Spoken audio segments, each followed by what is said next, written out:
Hey everybody, it's Jen from Vine Styles. I hope you're doing well and that you're staying safe.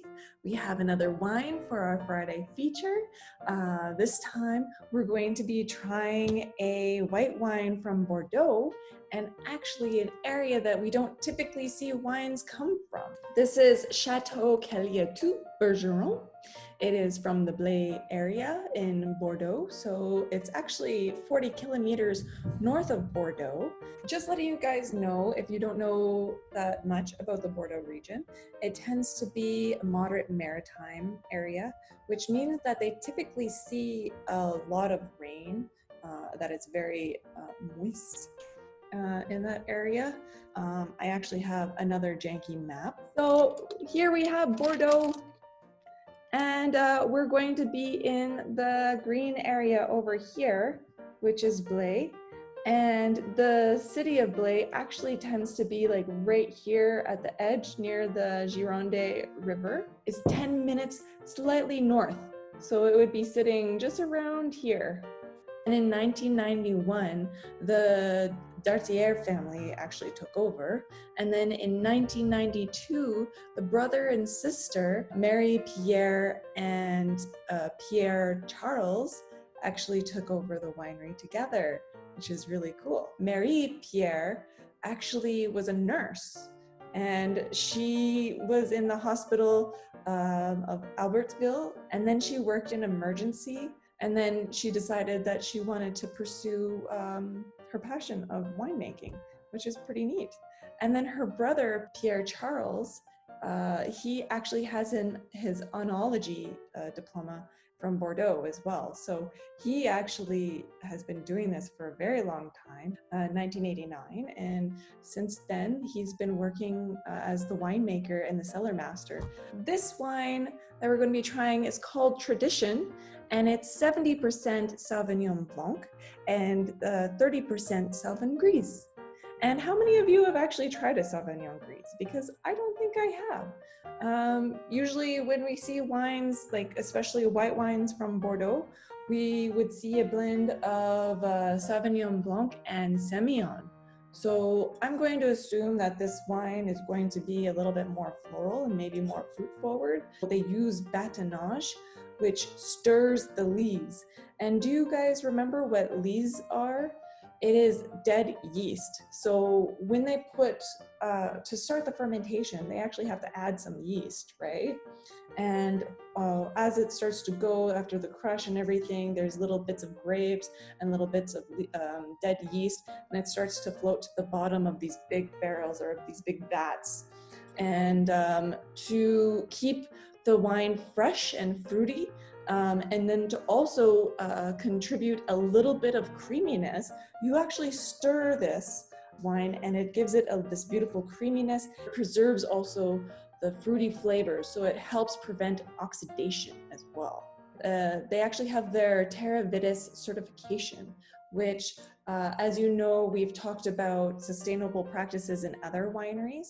This winery actually has their certification, and I believe they've had it since 2013. This wine, the grapes were actually grown on sandy soils, which is really good for those aromatic varietals, right? You usually see Gewürztraminer and Muscat, and you see Sauvignon Blanc on there as well, because it just helps with the aromatics. So before I started working at Vine Styles, the brother and sister actually visited Vine Styles a few times.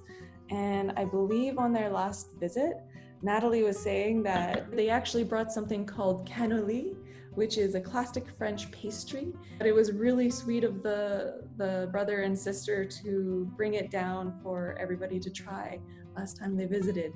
Okay, are you guys ready to try?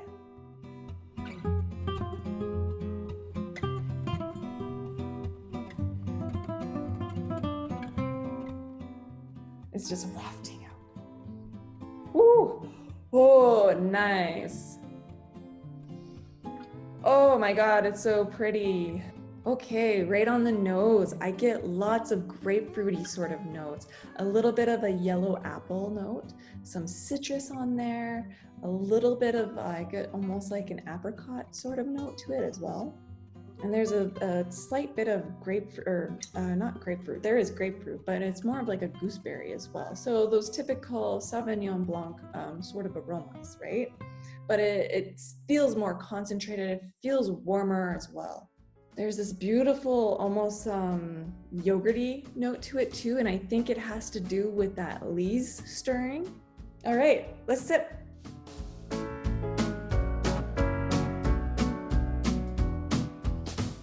Oh, it's so good. Lots of flavor, lots of flavor. There is so much grapefruit on there. Whoa, I'm still drilling, so high acidity, but it's so balanced. Like that lees on there is just beautiful. It just wraps it up. Oh my God, this is so good. Okay, so I'm getting some grapefruity sort of notes on the palate, a little bit of like a slight lemon pith, but it's not that bitter, but it's so soft and it's just so balanced. I get a little bit of an orange note, mandarin orange, so good. And there's this beautiful, almost like floral note too. It feels so pretty. Okay, so another thing is that this wine is one of our guest favorites as well. And now I understand why. There's this great acidity, and yet it's so balanced. There's this beautiful concentration of fruit on there that you would be able to drink it as an aperitif, but it's also able to pair with lighter dishes. So I would go with either seafood, you could go with some scallops, you could go with some fish and chips with it. You can have a fruit salad, you could have your Caesar salad. This is absolutely tasty, and I am super happy I got to try it. So yay, all right. Well, that's it. That's all. That's the tasting. So I hope you guys enjoy and that you take advantage of this excellent deal. Chateau Cailleteau from Bergeron, and it's from the Blanc area in Bordeaux. And it is a brother and sister duo, and it is delicious, and it's nutritious. No, I can't say it's nutritious, but it's kind of like a fruit salad in a glass. Anyways, that's what I like to tell myself. I hope you guys take care and that you stay safe. All right, bye.